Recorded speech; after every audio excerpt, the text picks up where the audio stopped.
Baje gushimira Imana. Ninashukuru Mungu.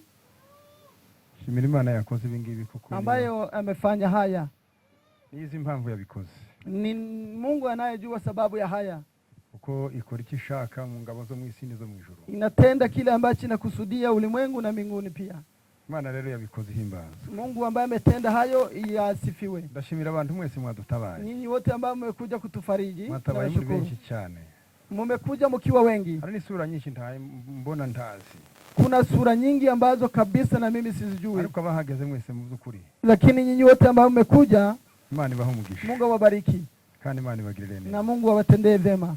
Biblia iravuga ngo nta kigeragezo kitari rusange mu bantu. Na Biblia inasema hakuna jaribu ambalo si la kawaida. Ariko Imana niyo kwizera. Na Mungu ni wa kuaminika wakati wote. Tazibura ukuntu icyakanzu kukigerageza abantu. Haikose gisi natufanyia wakati tunapitia kwa majaribu. Ndashimira abantu barongaye. Ninashukuru warongaye. Ndashimira amatorero yarongaye. Ninashukuru mwarahagurutse mwese ko mungana. Ninyi wote mmesimama. Siberika yarongaye, sinzi ko hari ahandi bari bakora contribution mu rwego rw'umuhana kugira ngo umwana avurwe cyangwa umuntu avurwe. Umoja wa washirika wa Kongo ambao wako hapo mmetenda mambo mengi na mmetoa pesa kwa sababu mtoto atunziwe. Ndabashimiye. Ninawashukuru. Ndashimira Pastor Adrie. Ninashukuru mchungaji Adrie. Ndashimira Bizicaza utari hano. Ninashukuru Bizicaza ambaye hayuko hapa. Ndashimira Gasore ndetse na Emmanuel Mutabara. Ninashukuru ndugu Gasore na Emmanuel. Abo bagabo bose mvuze ko ari bane. Hao wazee ambao nimesema waine. Igihe donc twari tutaritegura neza umwana amaze gusa naho yarwaye cyane. Wakati ambapo hatukuwa tumejiandaa vizuri. Niwo twahagararanye. Tumesimama nao. So bintu twarabikoze kandi Imana ibahumugisha. Na kazi hiyo tumeifanya, Mungu awabariki. Uzo kuri ntacyo nabahereza. Siwezi nikawapatia chochote. Ariko Imana ibagirire neza. Lakini Mungu wa mbinguni awabariki. Ndashimira Bishop yatugezeho Kenya. Ninashukuru mchungaji Bishop. Imana ibagirire neza cyane. Mungu akubariki. Nihuta rero. Nikikimbia. Reka nkomeze nshimire umuryango babivuze. Wacha niendelee kushukuru familia. Nshimire umuryango w'Agasinzira. Ninashukuru familia. Nshimire umuryango wa Kayira. Ninashukuru familia ya Kayira. Nshimire umuryango wo Mwabigimba. Ninashukuru familia ya Bigimba. Nshimira Mwaruduganira. Ninashukuru familia ya Ruduganira. Abo bantu bose bagize uruhare kuri uwo. Hao wote wamejukumika kwa kutunzisha mtoto. Kurinda barahiye. Na ninawala pia. Ntacyo batakoze. Hakuna kitu ambacho hawajafanya. Amafaranga yo kuvuza Divine. Pesa ambazo ni za kutunzisha mtoto. 99% y'amafaranga. 99 za pesa ambazo zimetolewa. Amafaranga yaciye kuri iyi telefone yangu. Mengi yamepitia kwa simu yangu. Nagendanye na Nyirabatoni igihe cyose. Nimetembea pamoja na Nyirabatoni wakati wote. N'uyu mwana. Na huyu mtoto. Ndibuka umunsi twari Kenyatta. Ninakumbuka siku tulikuwa Kenyatta. Hanyuma tumaze kubona icumbi ry'umwana hari burare. Tulipoona kitanda mahali ambapo watamlaza. Hanyuma nyina n'umwana baja muri chambre. Mama na mtoto wakaingia ndani ya room. Mbona baje birukana. Nikaona wamerudi wakikimbia. Kandi barira bombi. Na wawili wakitoka wakilia sana. Ndabaza ntize niki kibaye. Nikauliza nini ambaye inatokea. Umwana niwe wanyegereye. Mtoto ndiye amenikaribisha. Arambwira atese papa. Akanezea baba. Yarageze mu cyumba kirimo abantu bose baboze badafite ishusho. Amekuta watu ni kama wameoza hawana sura. None aranyegera arambwira atese papa. Akanikaribia kanezea mzazi. Arambwira ngo nukumufashe. Ni kama hivi na mimi mnanichukua kama hao watu ambao wako hivi. Wamezi kunguku na hamungesheje. Hapa ndiyo mnaona ambapo naweza nikakaa na watu ambao wako hivi. Ndamubwira nti hameze gute. Nikamuuliza umeonaje? Ngangera mungezemo rero. Nikaingia mara moja nenda kuona. Ndamubwira nti ndibishoboka ko nkugura. Na mimi nimerudi nikasema siwezi nikakuacha mahali hapa. Uwo twamujanye muri Texas kugeze. Na ndio siku tumemhamisha tukamleta Texas mpaka hadi siku ya leo. Abantu mu byukuri kubwifaranga za. Ninashukuru watu kwa pesa ambazo umetoa. Batanze amafaranga atagira umuntu. Umetoa pesa nyingi. Nani nagerageje kuyahuza. Nilikuwa nimejaribu kuweza kuyakusanya. Hanyuma kiriyo cinjiriyemo. Wakati na matanga yameingia. Agenda haza amafaranga atandukanye. Kumekuja pesa nyingi ambazo ni tofauti na zile. Sinashobora kubihuza neza. Sijapata kuziunganisha zote. Ariko na amafaranga menshi cyane. Lakini ni pesa nyingi. Amafaranga menshi kabisa. Ni pesa nyingi. Ibihumbi birenga 600 z'amadolari. Ni pesa ambazo zinazidi 1600 za Kenya. z'amadolari. Ni pesa zaidi ya 6000 za dola. Na naherutse bihaye bikabakaba. Nilikuwa na wakati nilihesabia zilikuwa amefanya kazi Divine bayaragana. Kwa pesa Divine angerudi. Ariko ndashimira Imana kuko yahaye n'aba bantu mu mutima. Lakini nashukuru kwa watu ambao wamewapa moyo wa kuweza ndashimira Nyirasenge na Toria. Toria naye kenshi gashoboka. Tumeongea mara nyingi. Twakoranye n'abantu batatu cyane. Tumefanya pamoja na watu watatu sana. Twakoranye na Natoria. Tumefanya Natoria. Na Nkunda Batware ni mukuru wanje. Nimefanya pamoja na Nkunda Batware ni mkubwa yangu. Nyirasenga uri hanze. Tukafanya pamoja na anti yake mwingine mwenye yuko Marekani. Na ndugu Sebatware ambaye yuko hapa. Abantu twaragendanye bikomeye. Na tumetembea nao mara nyingi. Ejo bundi umwana amaze gucikana. Wakati siku mtoto alipomaliza, baduciye amafaranga. Wametuomba pesa. Hanyuma mvugana n'abari hanze nyine. Nikajaribu kuongea na pamoja na wenye wako ngao. Barambwira batereka bavugishe Sebatware. Na wakaneleza wacha waongere na Sebatware. Bafite amafaranga. Na walikuwa wanajua kwamba kuna pesa alikuwa nayo. Sebatware hitanyohereza amafaranga. Na hapo Sebatware akanitumia pesa. Na kuisereka ambayo alikuwa Canada. Kuri telefone yanjye hahise injira ibintu 90. Kwa simu yangu hapo mengia 1090. Ukanya kangana nko guhumbira. Kwa muda kidogo.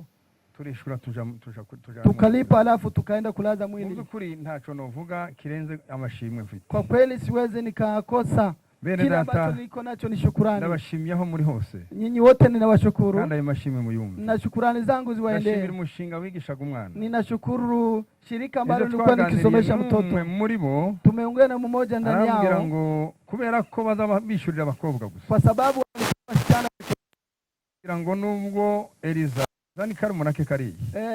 Ingawa yeye mdogo yake ni kijana. Babishurira abana babaye nk'abashumburuka ho gato. Wanalipia watoto ambao wako ariko ku impamvu za Divine wagiye ntacyo icyo twagembire tutakigezeho. Kwa sababu Divine ameenda na tena tulikuwa na kusudi naye. Tubafuata Elize. Tutachukua Elize. Hanyuma rero ndabashimiye cyane. Ninawashukuru mara tena. Nashimira ishuri mwaje kudufata mu mugongo. Nashukuru shule ambalo limekuja kutufariji. Ariko kandi namwe mbahapora ikomeye cyane. Hata na mimi ninawapongeza pana tena kwa kuwa mmefata abantu mwese mwageza hanga. Ariko manje pole mwese. Nyinyi wote hapa ninawapa pole. Mwe mwaje kuiduha. Gisi na nimekutupatia pole. Mukuri mwaturutse hirya no hino. Mumetoka mahali tofauti. Ahantu hatandukanye. Mahali tofauti. Muza kudufata mu mugongo. Mukakuja kutufariji. Muza kubana natwe. Mukakuja kuwa pamoja nasi. Kugira ngo duherekeze umwana wacu twakundaga cyane. Ili tuweze tukamusindikiza mtoto wetu ambaye ametwaga. Divine. Rero reka mbashimire nihuta. Acha niwashukuru kienda haraka. Ndashimira cyane ndabanza shimire familie. Ninashukuru familia yetu. Iyi familie Mama Deborah akoresheje ijambo ryiza cyane. Kuna neno ambalo Mama Deborah ametumikisha. Rivuga umuntu ntasanzwe. Ya kwamba mtu si mtu wa kawaida. Familia yacu mukuri ntisanzwe. Familia yetu si familia ya kawaida. Kuko uyu mwana kwa sababu mtoto huyu n'umwana we kiri muto ufite amateka make. Alikuwa ni mtoto mdogo hajakuwa na historia ndefu sana. Kandi ayafite na tena ana historia ingana n'imyaka yiwe ambaye inalingana na miaka yake. Niyo mpamvu tuvuga ko ari nkeya kuko yari ataragera igihe agomba kugira. Ndio sababu tunasema haijakuwa mingi kulingana na miaka yake. Ntabwo ndinda sitaweza kukawia. Reka mbe nkuvuga gatoya ubuzima bwe. Wacha niongee kidogo kuhusu maisha yake wakati alipokuwa. Twebwe abana b'abantu binadamu zihabanye n'iz'Imana ni tofauti na za yari amwigaruriye kuko ariyo yari aramuduhaye. Na Mungu amejirudishia yule kuko ntabwo tungebishana na Mungu. Ubushake bwacu twebwe twari tuzi ko dufite imbaraga zo kugarura Divine tukagarura ubuzima bwe. Tumejaribu na tumejaribu. Nimemalizika haja akatoa.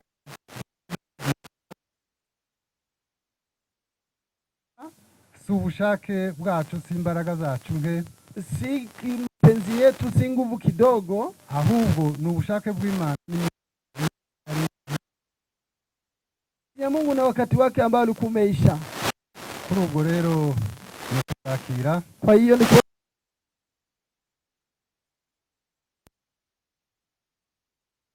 Directrice hariya na groupe timu yiwe yazanye. Ni mshukuzi wa la ufanisi pamoja na timu ambayo wamekuja nao. Mukuri batugaragarije urukundo. Mumetuonesha upendo. Batugaragariza yuko bakundaga Divine. Mumetuonesha kwamba mlikuwa mkimpenda mtoto wetu. kuri ubwo turabashimiye cyane. Kwa hiyo tunawashukuru sana. Reka nshimire familia Rongai. Wacha nishukuru familia yetu ya Rongai wote ambao tunaishi nao Rongai. Nari kukwita akarere ariko reka ngite familia. Wacha niite ni familia, nisiite kijiji wala nini. Impamvu nita familia kwa sababu niite familia, aba bantu bakoze imirimo y'indashikirwa, ni wamefanya kazi ambazo ni za ajabu. Tukirwaza umwana batubaye hafi, wakati mtoto alikuwa ni mgonjwa wamekuwa karibu nasi, mu nama, katika ushauri, mu bushobozi, katika nguvu. Igihe twaburaga amafaranga, wakati ambapo tulikuwa tukikosa pesa, nako ari ugukehanwa, na wakati ambapo pesa hazijapatikana haraka, twarabitabazaga bakadukaba, abandi bakadufasha kugira ngo walituko.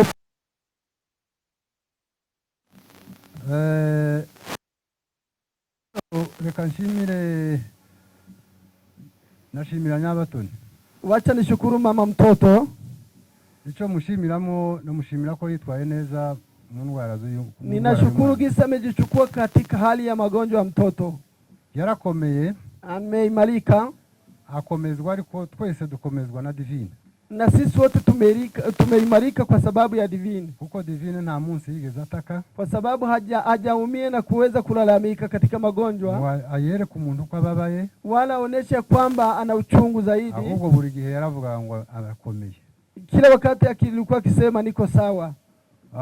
Rero kuba mawe yaritwaye neza, kwa kuwa mama yake amejichukua vizuri, akaba nakomeye no munsi, na akaimarika hata siku ya leo, niyo mpamvu natwe dukomeye. Ndiyo sababu na sisi tumeimarika, ni nayo mpamvu bitumye tumushimira, na niyo sababu ya kuweza kumshukuru. Rero ahumure, farijika, uyu muryango wamufashije, familia ambayo imekusaidia, umuryango wamubaye hafi, familia ambayo imekuwa karibu na wewe, n'ubundi uracari kumwe nawe, na hata hivi ungali pamoja na wewe. Rero ukomere na uendelee kufarijika. Reka nshimire familia yo kwa badata bukwe. Nishukuru familia ya baba mukwe, aribo baramu bacu, ambao ni y'abagorora. Rero wagorora, mukuri twarabanye muri ibi bibazo, tumekuwa pamoja nanyi katika hali hii, twarafatikanije, tumeambatana na nyinyi, twarajanye amajoro, tumetembea nanyi usiku, cyane cyane musaza we mukuru Mitabu, hasa kaka yake mkubwa Mitabu. Nukuri twarabanye cyane, tumekuwa pamoja naye wakati mwingi, nabandi barumunabe kuva dutandukanye, na wengine wadogo zake ambao tunaona hapa, nabo bakomeje kutwegera, nao walikuwa pamoja nasi, kubera ko umwana wacu twese, kwa sababu mtoto ni wetu sisi wote, tubabaye kimwe, na sisi wote tulikuwa tukihuzunika pamoja nao. Rero umwanya ni mutoya, muda ni mdogo, aho ntavuze, wale ambao sijawaongea, suko mbanze, si kwa sababu sijawapenda, cyangwa suko nsuzugu ivyo bakoze, wala si kwa sababu sijaheshimu kazi ambazo mmezifanya, suko tutashimye ivyo mwakoze, si kwa sababu hatujashukuru kwa kazi ambazo mmefanya, ariko muri make mukuri umuntu wese watabaye, kila siku ya leo kuja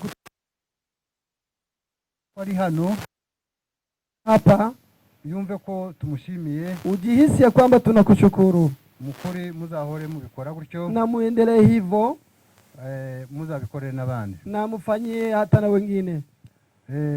Nubwo ntinze ariko reka nshimire Petit Frère Sebatware. Ingawa nina kawia, wacha nishukuru ndugu Sebatware. Uyu ni umushitsi uvuye kure, ni mgeni ambaye ametoka mbali. Uyu ni umwe mu bari barahagaze mu kuvuza Divine, ni mmoja ambaye alikuwa amesimama kwa matibabu ya mtoto wetu, umuntu wahurizwaga amafaranga, na alikuwa akikusanya pesa zote za Marekani zilikuwa zikipitia kwa abandi gutanga amafaranga, na yeye ndiye alikuwa kihimiza na wengine kutoa pesa, kandi akaba yaserukiye abayatanze bose, na amewakilisha wale wote ambao wametoa pesa. Imana iguhe umugisha, na Mungu ambariki ku mirimo yakoze yose. Mungu ambariki. Murakoze.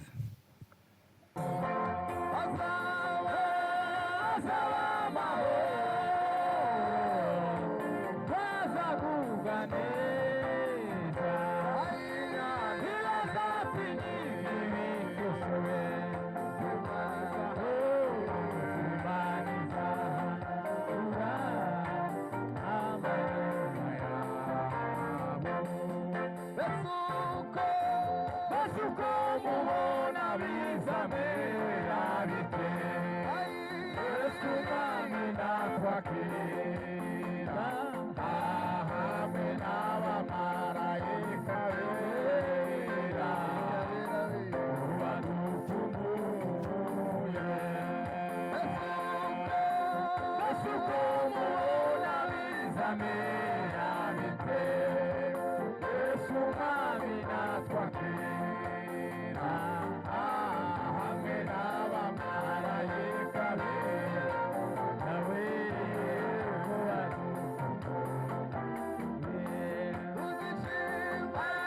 tuzishima cyane kandi tunezerwe isezerano risohoyewe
Komeze kwihuta dukomeze abari gusezera